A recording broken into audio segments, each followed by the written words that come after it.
Welcome everyone. Welcome to day 3 of the HIMP 537 virtual workshop. My name's Linda Bird and we have 2 wonderful guest speakers with us today. We'll start with the territory acknowledgement. We acknowledge and respect the Lekwungen people on whose traditional territory the university stands, and the Songhees, Esquimalt and Wasanich peoples whose historical relationships with the land continues to this day.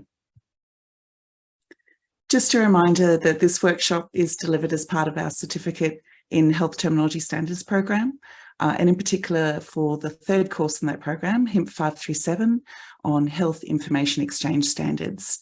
So if you are interested in joining the program and achieving a Certificate in Health Terminology Standards, and there's still time to apply for this year's September intake. So please visit the UVic certificates website for Health Information Sciences and apply by June the 1st. So we've had 2 wonderful workshop days already, and today is the final day of our virtual workshops. It's Wednesday, May the 17th. So today's focus is all about HL7 FHIR, the fast healthcare interoperability resources. So here's today's agenda. As I said, we've got 2 great speakers presenting on different FHIR topics. And then afterwards, the HIMP 537 students will stay on to work on some hands-on activities, looking at various FHIR tools and terminology tools as well. So first up, we are delighted to have Michael Savage with us, who will be presenting on the Canadian FHIR baseline profiles. Michael is a client journey designer at Sun Life, and he's also co-chair of the Canadian Baseline Profiles and Governance Workstream of InfoCentral, along with Sheridan Cook. So thank you so much for joining us, Michael. Over to you. Awesome. Thanks so much, Linda. Yeah, really happy and excited to be here. I'm just going to get my PowerPoint up and also wanted to just really quickly start and that was great, Linda, just in terms of the tee up.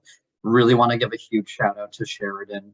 I know that we are still sort of technically co-leads, co-chairs of this work, but especially over the last couple of years, Sheridan's been a really an incredible leader of this. I've sort of moved a bit more into the support role of it. We still connect on our weekly and bi-weekly calls, and you know, I join when I can. I'm a little bit less directly part of the digital health interoperability space than I used to be, which I'll touch on in just a second. But yeah, just also wanted to just say that the momentum that we've got and the progress that we're able to continue to make 1 year after the next, you know, we've been at this for, you know, I guess about 4 years now, is really due to her, how and really just what an absolute powerhouse she is. So just, yeah, big shout out to Sheridan. But I'll be walking us through just a bit of, again, the overview of not only foundationally FHIR, the Canadian baseline profiles, and what it means for the Canadian interoperability space. Quick little bit just about myself. I don't want to spend too much time on this, but I am right now currently at Sun Life in our client experience office here. So as a senior client journey and service designer, doing a lot of primary research with clients, advisors, and even some of our internal teams when we do a lot of qualitative interviews to really help like design and improve our services. My former life was very much baptized in the world of digital health. I worked for a provincial organization in Ontario that was very much focused on not only delivering connectivity and delivering adoption of EMRs to physicians, but also helping drive the connectivity between electronic medical record technology and other digital health assets and services, such as our provincial drug repository, our provincial immunization repository, and working with other provincial groups like Ontario Health to work through their different FHIR-based data exchange specifications and things like that. So that's really some of the background that I'm coming into this with, and that I've sustained through working on this with Sheridan and the rest of the FHIR implementers community. What is interesting to know, though, even though that you know, my immediate role, my day job at Sun Life is less focused on the digital health space. It is an interesting organization to have a background in FHIR. For maybe some of you are folks that have benefits or have some kind of a client relationship with Sun Life, but we do offer extended health. We have virtual care, employee assistance program, opportunities that are benefits factor into. And as Sun Life and the health team is looking to grow and expand their digital health ecosystem, we are actually in the process of really looking at how we can actually do those expansions on FHIR, leveraging FHIR to really make sure that we're not just growing the things that we can connect our clients to, but also to be doing it in a way that really helps us align to the rest of the exchanges that are happening in Canada on FHIR. So again, not meant to be any kind of a plug, but just to show that this is something that's happening across the board. It's not just relevant to necessarily jurisdictions who are driving these standards. So anyway, enough about me. Getting into why we're here for the Canadian FHIR Baseline and to understand what it is and why it matters in Canada. So we're going to start off with just a little bit about the group itself, and then really getting into why any of this would matter in Canada, being able to have a Canadian baseline to go on top of the existing FHIR standard for folks around the country, whether they're vendors, jurisdictional iGuide authors, and other stakeholders to be able to benefit from. So we're going to get into that. In terms of actually how we in the baseline profiles group are manipulating the base FHIR standard to either build and refine the content of our baseline profile specification. We're going to talk about that. And then we're going to take it on a bit of a walk through looking at a particular concept of terminology binding. So again, I know a lot of this is and not sort of knowing exactly where everyone on the call is at in terms of their understanding of all this. Some of that may have made perfect sense. Some of it may be the first time you're hearing about this. So rest assured that any of these topics, I'm going to explain what this actually means before I get into it. And then as best as possible, I want to leave some time for questions and discussion. And actually, I think I'll make a point of trying to pause throughout so that folks don't have to wait all the way to the end. So to start off with, just in terms of who our group actually is, the Canadian FHIR Baseline Working Group, we're actually one work stream that's part of several work streams that kick up to the Canadian FHIR Implementers community. Now, this is a community that is run out of the Info Central forum. And so there's a number of different projects and work streams that Info Central hosts. So the Canadian FHIR Implementers community is one of them. A few other projects that they run, the Canadian Baseline Profiles Working Group is one of them. So within our group, we actually have 3 subsequent streams within that. One that's dedicated to actually building and refining the profile content that our specification that comprises our specification. We also and we work really kind of similarly with the due diligence review stream. That's where we're comparing our work to other FHIR-based work out there in the country to see where there are opportunities to align. And then the governance stream is really there to tackle some of the bigger questions about alignment to other work, but also about for example, even it's some of the meta questions of, well, how do we sign off on some of the work that we're doing? If we're looking for more endorsement, which has been something that we've been looking at for several years now, is who are we talking to across the country? Who do we really need on board to really continue to legitimize and relay forward our work? So we do have these 3 streams that kind of work and operate that make up the Canadian Baseline Profiles work. In terms of representation, you can see on the left, we have more than 75 recurring participants that have aren't just there for one and done, that come back every now and again. So we do have a pretty high, and certainly we don't have 75 on every call, just to clarify that, but definitely overall we do have quite a large host of folks that come in and out. More than 40 different organizations being represented, and this runs across clinical organizations like hospitals, federal organizations such as Canada Health InfoA and Canadian Institute for Health Information. We also have vendors that participate in the work as well, and broader health systems and jurisdictional groups like Ontario Health, Alberta Health Services, and so on and so forth. And we do have multi-jurisdictional representation from almost all the provinces, as well as international representation from folks broader than just Canada.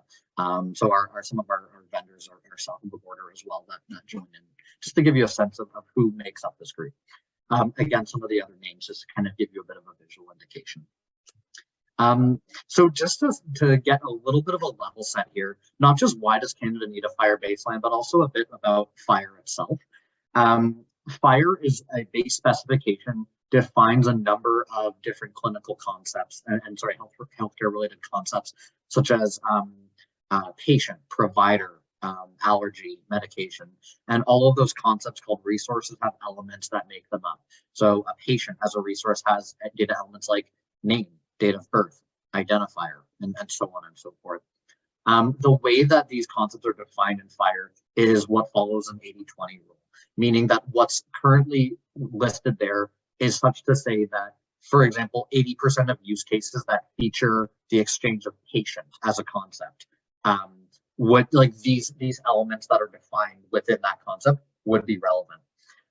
The base specification is international, so that means that anything that's noted about different codes or different languages are avoiding being region specific. So that's a really important component of this as well. But also, again, that the base FHIR standard does not provide a ton of minimum requirements for when data elements need to be present in a data exchange. Again, it's considered use case agnostic. It's meant to be applicable to 80% of use cases, not every element, or sorry, not every resource, of course, but within each. The point of this being that FHIR and HL7 doesn't know exactly how you're planning on using it, right? So it's not going to define that every time that this patient concept is exchanged, it will definitely have a name. It will definitely have a particular component of it. Again, that is for people who take those concepts for their own projects and are defining data exchange. That's for them to start adding requirements on top of that for their own personal work. Again, I recognize I'm probably going through this at a pretty hurried rate, but I just want to, I'm hoping that it offers a bit of a level set.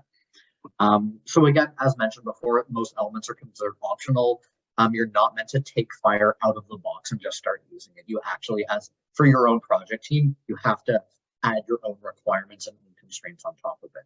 So that's really what the concept of profiling is. And you know, you should be thinking about the fact that we're talking about Canadian baseline profiles here. So profiling is the act of taking those concepts, those resources, and adding additional requirements for your own specific use case. So for example, if you are part of a project where health data is being exchanged and it requires patient information, provider information, and medication information, you're going to take those three resources. Those are going to be the ones that are part of your exchange. And within each of those resources, you're going to go in and you're going to be starting to add new requirements on top of what's already there, saying, okay, right now the resource says it's basically optional for this one concept, like medication. Of course, right now I'm blanking, but let's just say a particular discrete data element. You might say for your use case, you need that to be present in the exchange every single time. So you can modify for your own profile of that resource to have it be required. So that's effectively what profiles are. Enter the concept of Canadian baseline profiles. This is a set of profiles that we in our working group have established as a Canadian baseline set. It's about 20-something profiles of FHIR resources. So again, so just sort of doing a bit of a level set on the language there. So these rules can be things like what terminology to use for a particular. So it's not just about whether or not an element is required or optional to be present, but also if it's an element that has a code attached to it, well, what code set is that coming from?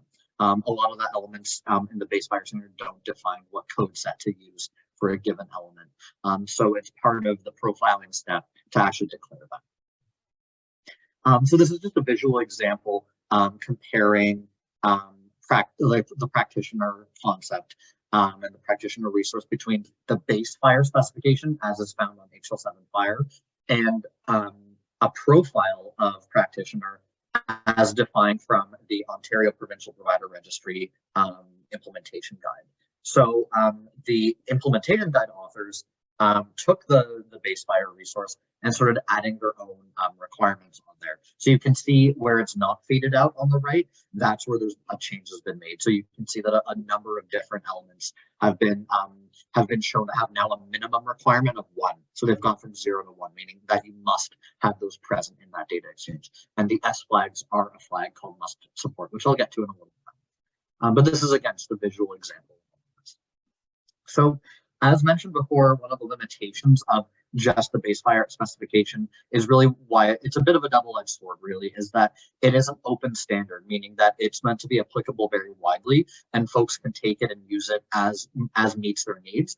But it also means that with being open, it means that there aren't a lot of there's not a lot of standardization hard coded into it, even though it is a common standard for folks to use. So it can express things in a common way, but the requirements around those data elements are not necessarily standardized. So you can see in the visual here, if we're looking at the base FHIR specification, patient, provider, medication, allergy, immunization, concepts like that, every implementation guide out there, in theory, could be constraining those rules, even for the same concept in a bit of a different way. And that can sometimes preclude interoperability when you have different systems, different stakeholders that are defining similar concepts in different ways. So one of the biggest challenges in when we start scoping this down in the Canadian space is, even though this is an international standard, even just within Canada, there are implementations of the FHIR standard that are being done where there are what we would almost sometimes call unnecessary differences in the way that a project in Ontario is defining immunization compared to the way that a different project in BC is defining immunization, for example, the same concept, but they're defining it differently. Now, if you don't think that those projects are ever going to touch, you might feel like, okay, well, who cares, right? Like, what's the difference? And because we're not implementing that way. But imagine a vendor who has to integrate their EMR with a repository in Ontario and does also want to integrate with a different project or a different repository in BC, where they're having to now take in and express their common immunization concepts differently depending on who they're exchanging data with. So this is, again, where you can see some of the different challenges. And where you can see on the bottom left here in terms of some wording, starting from the base specification is like starting from scratch each time. So again, imagining that from an implementer's perspective of this standard. So what we're really trying to do with the Canadian Baseline Profiles Initiative is, without doing a ton of requirements, trying to establish not only a common set of concepts that are often used in different digital health projects, but looking around the country right now, looking at all the different FHIR implementations that have happened and seeing if there are any baseline common constraints or common decisions that are made across different projects, such that we could say, okay, for this concept like immunization, 90% of the time, this is the code that is used for this particular element. And this is the level of cardinality or the level of requirement of this element for the majority of projects.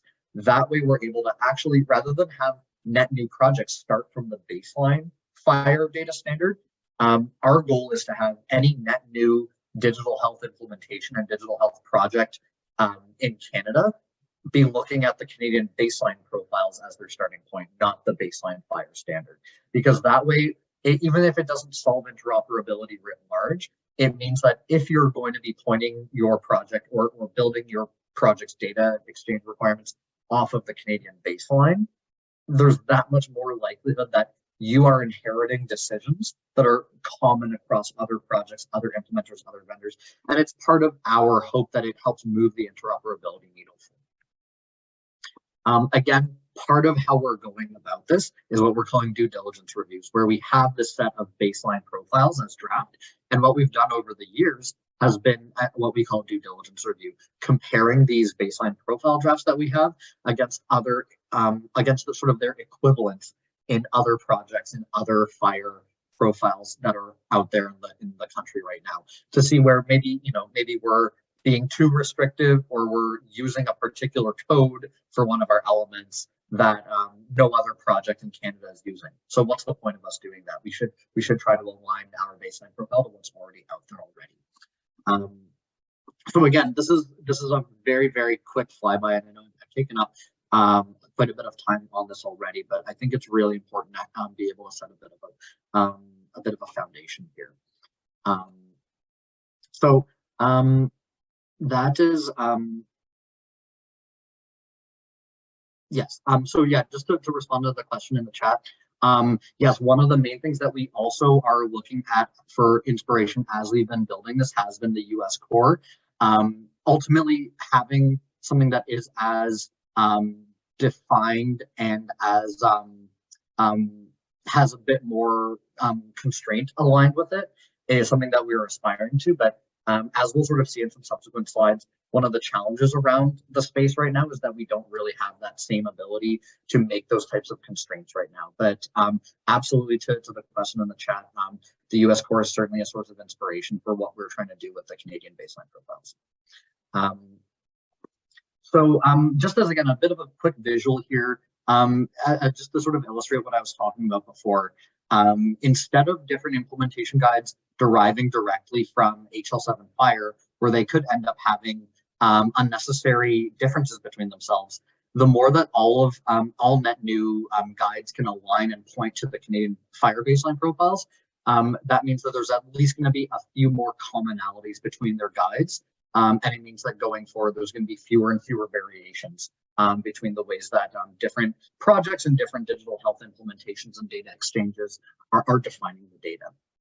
So it's an incremental approach. This is not something that's certainly been done overnight. We've been at this for several years now, and it certainly takes time. I think this might be a little bit helpful, even just in response to the question that was in the chat, sort of the difference between a baseline and the core. For those who aren't familiar with this work yet and are going to continue to learn a bit more about it, you're probably going to come up against the question of, well, I keep hearing about cores and baselines are the same thing. They're definitely not. One of the most important things in the space is to be able to, impress upon folks the distinction between a baseline and a core. So these are some of the main differences between a baseline set of profiles and a core set of profiles. And this is as true for Canada as it is for the States, as it is for other countries and jurisdictions that have baselines and cores. So in terms of support needed from jurisdictions, in order to have a core set of profiles, you do require policy requirements, contracts, and incentives in order to enforce a core.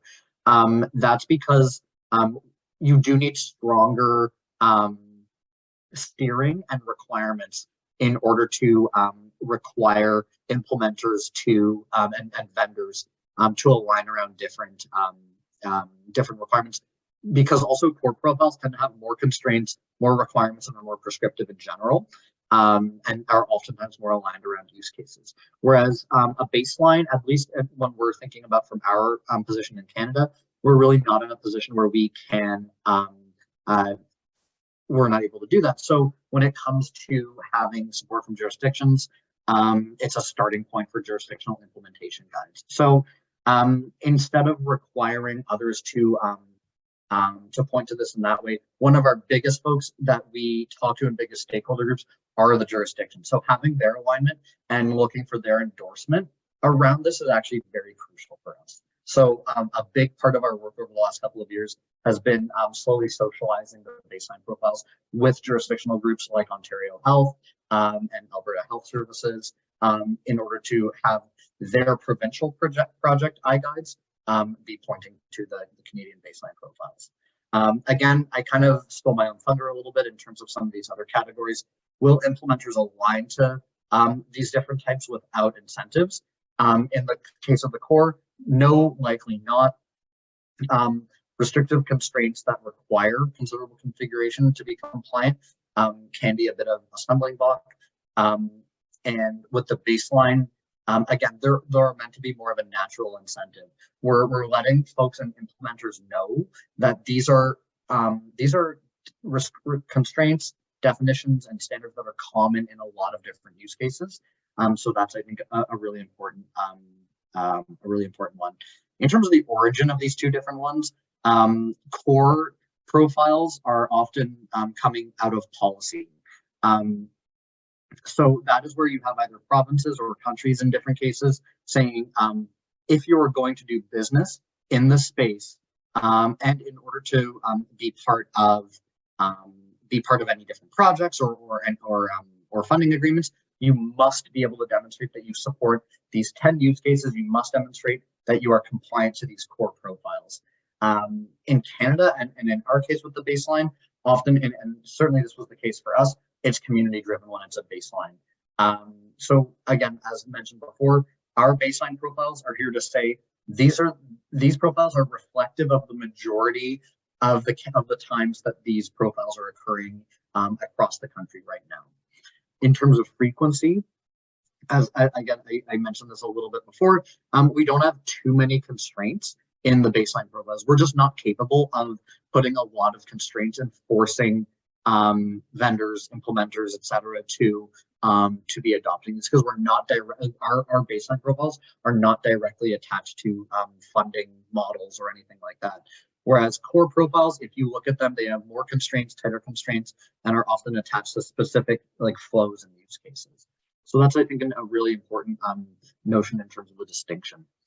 So now I'm going to get a little bit more into just our actual approach to profiling. So again, a little bit more about the profiles in general, and how we've gone about doing this over the last little while. But maybe if I can, I'll maybe open it up just to see if there's any questions at this point that I can answer. And if not, I'm happy to revisit at the end. But just any questions folks want to field.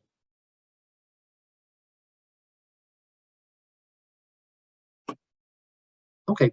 Well, feel free to drop stuff in the chat as anything comes to mind as we go through. So these are some of the main principles that we try to embody as we do our different due diligence reviews and as we continue to refine the profiles. So we really want to be realm specific, so that means Canada based, and want to make sure that while it's specific to the Canadian realm, we also want to be use case and implementation agnostic. So for us to be a baseline that in theory any net new Canadian project can point to and benefit from, we can't have our decisions in terms of, oh, this element needs to be mandatory, this element needs to use this code, this element, and so on and so forth. We need, if we're making those decisions, it's because we feel like any use case, any implementation should have that constraint. If it doesn't, then we feel that it's too specific to a given use case or a given jurisdiction. If we find that, for example, a particular code is only used by one province, and every other province uses another code for something, we're not going to say everyone implementing the baseline profiles has to use this one code. That just wouldn't make sense for the majority of implementers. Another one just to sort of highlight here is that we don't want to be overly prescriptive again before we have incentives and governance structures in place. But the more that the Canadian baseline profiles gets formally adopted in Canada, and the more that it becomes formally part of different jurisdictional and national projects, the more that we're able to actually become a bit more restrictive and a bit more prescriptive about the ways that these profiles need to be used. So those are some of the key principles in terms of our approach. So again, this is where, and just to sort of give a bit of a list of where we try to make these changes in the baseline profile. So if you ever are going through our profiles that are available online, some of the different constraints that you can see us adding are around must support flags. So this is where we're not necessarily saying you must have this element present in your data exchange, or it will actually force a technical error in the exchange and throwback and error message. Must support flags are a bit more of a business addition, where it's saying if you don't send this, that's okay. It's not going to force an error, but as a matter of business agreement between two different parties, if you have this element and you support this element, we are asking that you supply it in this field. So it's a bit of a mix. It's not optional, but it is. It's not a technical minimum requirement the way that a cardinality as a hard minimum is done. Some other ones just to look at as well as around terminology and binding strength. So that's another one that I'm going to go into in a little bit more detail. And this is around where we have elements that that are effectively a code, or the value that could be part of it isn't just like a string of text or a string of characters, but it's from a defined list. It could be a list of codes, it could be a list of plain language concepts, but we have to be able to define what terminology set or code set that list is coming from. So that's also one where it's not just about defining those lists, but also the binding strength. So do you absolutely have to use a code from that list, or are we suggesting that you use something from that list? It's called preferred. So you'll see that a bit more specifically in a minute, but you can see that even when it comes to terminology, similar to cardinality, which is kind of like how many of these must you have or can you have, min-max kind of thing. With terminology, there's also a level of requirement of it. So preferred to have it versus like preferred that it comes from this list that we're defining, or you absolutely must have it from that list. So we'll see that in a little bit. Must support flags are an important one to touch on as a type of constraint that we apply on our profiles. In that must support is a concept that really project to project can be defined and interpreted a little bit differently. So this is also where it can be a subject of a little bit of discussion, and certainly, I guess when I say a little bit, I mean a lot, in terms of even some of our conversations in the Canadian Baseline working group around arriving at an agreed upon, even within our working group, we needed to arrive at what we mean when we say must support, and we're putting a must support flag on an element, because again, even like to two different projects, they could mean different things.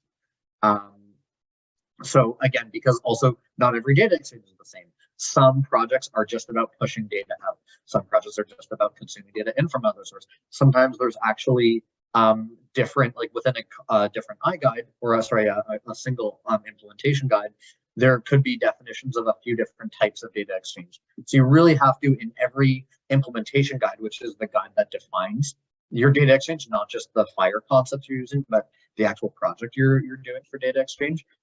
You really need to, it's important that you define how you are defining must support. So these flags, if you're like, because we put some in the Canadian Baseline profiles, if you're a project that's deriving from the Canadian Baseline profiles, your implementation guide for your own project is going to inherit these must support flags. So we don't place these lightly when we're doing this work. It's really important that we have to do this very methodically. So you can even see on the right side of the screen here, we've done some high level wording of what we mean when we talk about must support flags. So in the example where you're querying, for example, a client application is querying a server for information,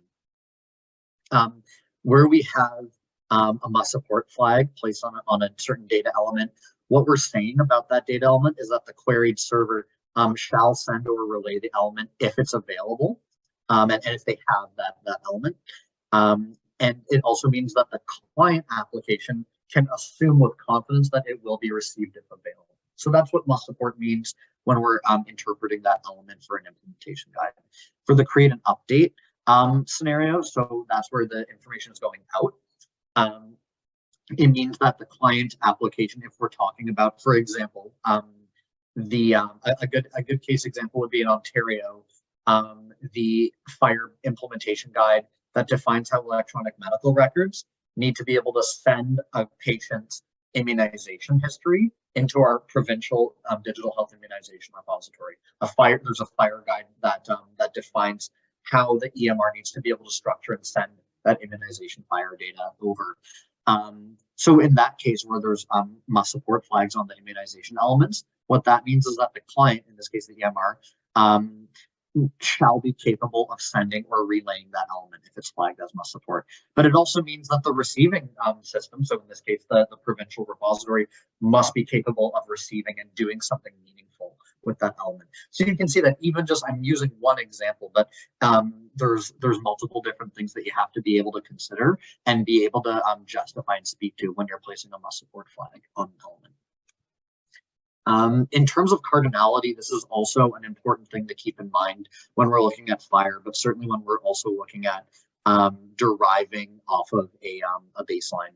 And this is also something that, and I'm kicking myself for not having talked about this before. So maybe if anything, I can even just go back to one of these.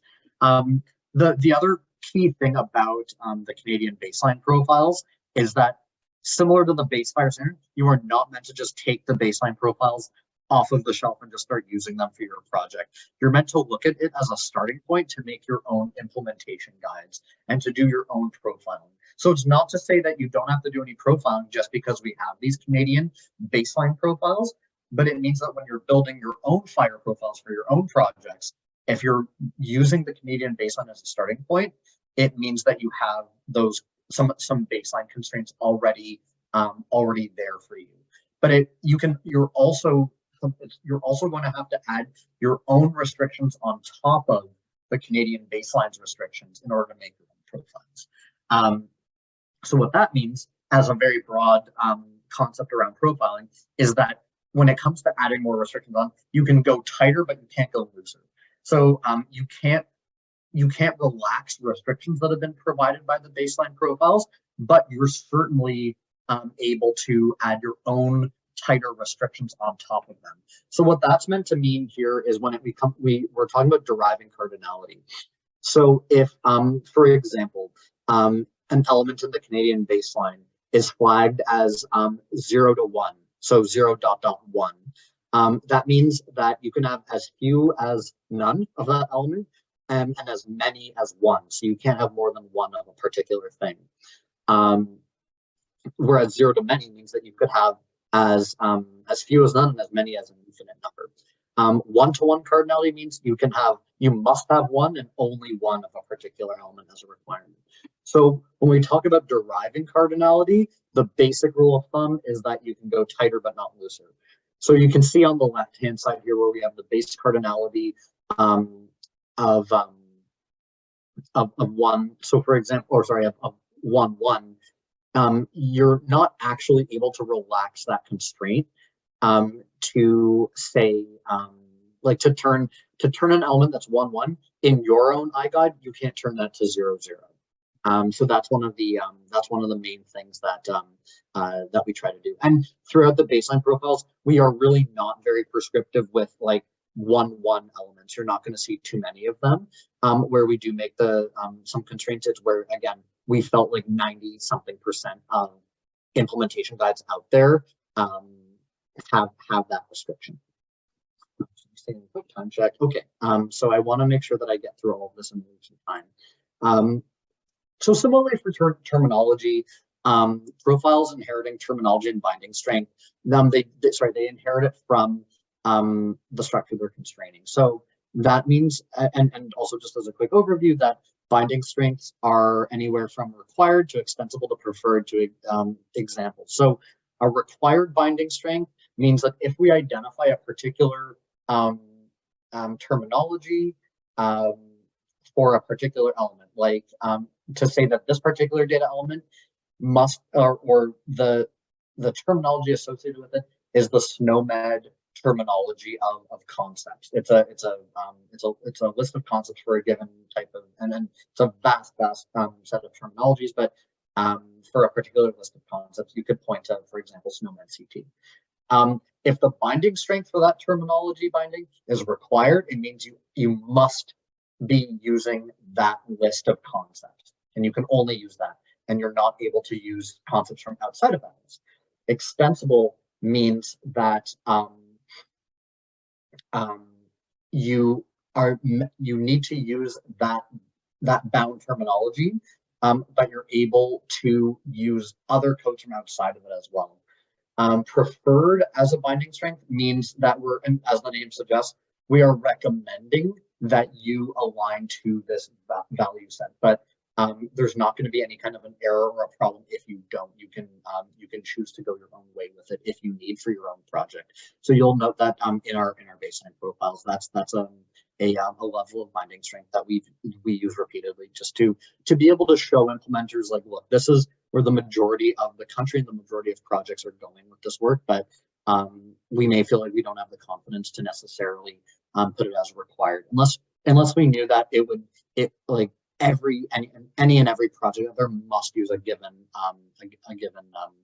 terminology for an element. And then sometimes it's truly an example, so we're not really even necessarily suggesting it.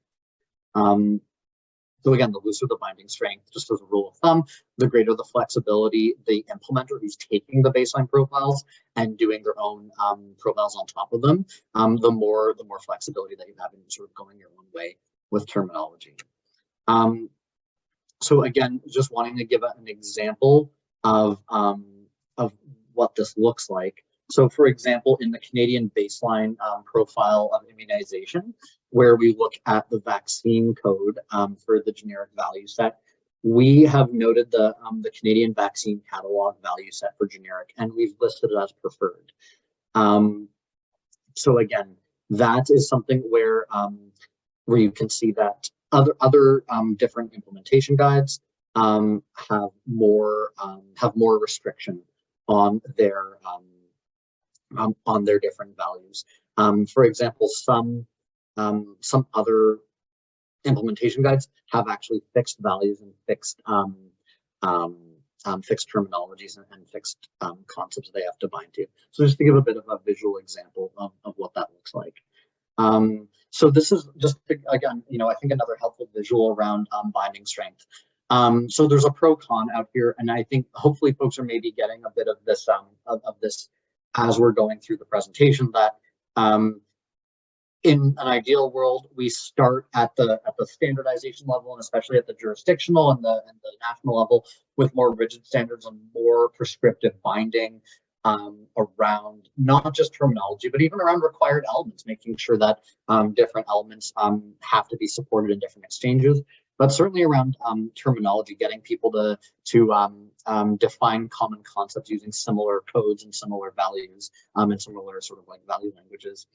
Of course, it would be great to have more rigid binding strength, because it forces implementers to use standardized code systems like WOINC or PCLOTS, SNOMAD, DIN for drugs for sure.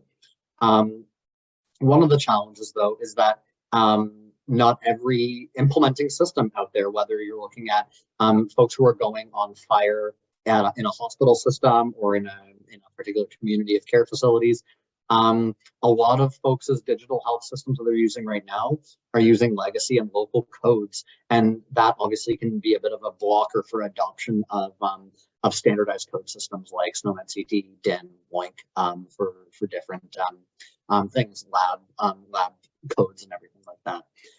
Again, one of the other larger challenges that rears its head here is if we don't have financial incentives or disincentives for implementers to commit to change their systems. So again, where we do see a lot of changes and where implementers do have to adopt standardized code systems is when there's a provincial project. And this is also why, no surprise, where we work so closely with the jurisdictions on our baseline profiles, and why we want jurisdictions to point to the Canadian baseline profiles for their implementation guides that they put out. For example, the Digital Health Immunization iGuide out of Ontario, the Digital Health Drug Repository iGuide out of Ontario. These are provincial projects, for example, where EMRs are connecting to those data assets. Those are cases where, again, in order to play ball in that project, they must be able to align. So that's where we can get a bit more prescriptive. But just doing this out in the sort of the broader community, getting people to just organically adopt common terminologies without being part of a formal project, sponsored by the province or by the country, that's where things get a little bit harder to socialize those changes. So again, as the second bullet shows, where there's not those incentives, it is hard to get implementers and vendors to change their systems necessarily. So again, extensible binding strengths can be helpful, but again, at the same time, we're extensible is to say that, look, we're defining for this project that this is the code set that we want you to be using, but you can use your own codes if you absolutely have to. Again, it's helpful because it's putting these standard code systems and standard terminologies on implementers' radars, but we're still providing the option for folks to use the same codes that their internal and local systems are using. So it doesn't necessarily do a whole lot to be widening, closing the interoperability chasm, but it does get us a bit closer. So where Canadian Baseline tries to come in as best as possible is using preferred binding strengths to align to existing standards. So again, we do use and we identify the emerging standards for terminology used for different elements wherever we can. And again, one of the challenges that we also find is wanting to socialize value sets without having to be the maintainers of the value sets, because this is also about like thinking about who are the different people who actually own these different value sets. For example, the Canadian Vaccine Catalog really owns the value sets of these different vaccination concepts. Just because the Canadian Baseline Profiles has a terminology binding for our immunization concepts that point to the CVC, it doesn't mean that we own that value set. So that's again where sometimes we end up in conversations is where someone is asking us about our value set that we've defined for a particular element, but we don't own that value set. So we end up having to talk to CVC if people have any questions about it. So it's definitely an interesting kind of a situation. But what's also helpful though is that if you're deriving profiles off of the Canadian Baseline, it just means that more and more folks' specific project specific implementation guides are going to have at least a preferred binding to some common terminologies. What this is also intended to help do is, as we tend to say in a lot of our calls, is we're laying the groundwork for something that's more prescriptive, like a CA core that has tighter terminology binding, saying you must use this code set, and also saying you must be able to adhere to these different use cases. So again, I think the wording here is quite helpful to show, even if we're not at this point in the baseline being able to, in a hard and fast way, require implementers and vendors to adopt certain terminologies, it is helpful for us to be able to say, okay, well, this is where the country is going and moving toward, and you should implement these and shift toward these common terminologies so that you don't have to do it later. So we're laying that groundwork. So we're doing our best to try to bridge that gap. Absolutely. So then just for this component of the work, when we're looking at actually what this means to bridge. So what we're really aiming at right now, and this is as much for terminology as the broader baseline profiles themselves, is what we're looking for is pan-Canadian endorsement of the baseline. So that's something where we've been talking with jurisdictions over the last while about having any jurisdictional projects that are being put out that are leveraging the FHIR standard to be based off of the Canadian baseline profiles. But again, more is going to be required to truly bridge that interoperability gap. So again, more rigid terminology constraints is a really big important part of it. And pan-jurisdictional use cases, and also why we're looking at Canada-wide projects as a really big enabler is that where there are pan-jurisdictional use cases, it means it's getting that many more vendors and implementers needing to upskill and upscale their terminologies and their different their capacities when it comes to not only FHIR but the profiles that they're leveraging. And a big part of that is contractual requirements, jurisdictional procurement practices, as well being very crucial ones. From my past life at Ontario MD, where we had an EMR certification program, that's I think a good example of it, where vendors operating in Ontario, in order to have access to provincial data assets, needed to be Ontario MD certified. And in recent years, more and more of those different certifications, as part of our broader certification, were about FHIR-based data exchanges. So gradually, even that type of work was bringing more and more vendors into the FHIR space by doing these projects. And in many cases, some of these FHIR-based exchanges that Ontario MD and Ontario Health and provincial partners were operating, this was many vendors' first time really kind of FHIRizing and starting off FHIR-based data exchanges, just to sort of make folks aware of that. So in terms of getting involved, if this is of any interest, and I know I've really kind of spent, you know, I've covered quite a bit here. If this is interesting, and if what I'm really hoping you're seeing in this is, you know, an incremental, it's gradual, but we do continue to have momentum on this in terms of moving the overall implementers and implementation guides in Canada forward, and having some commonalities across their guides. If this is of interest to you, you want to be more involved and even just stay more aware, even if it's not something where you can be directly involved, joining the CA Baseline workstream, it's totally free, it's open. You just can follow the links that are, and I believe the deck has been shared to our Info Central homepage, where you can sign up for the calendar invites that have all the information there. If you're actually working on FHIR-based projects, of course, it goes without saying, we would really want you to use the Canadian Baseline as a starting point if you're looking at defining FHIR-based concepts for data exchanges.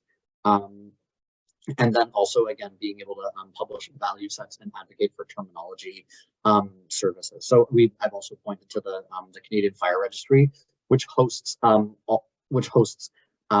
Canadian and provincial-based FHIR-based projects. So it's another great site to be able to go to on simplefhir.net to be able to see what some other jurisdictional and national FHIR guides look like.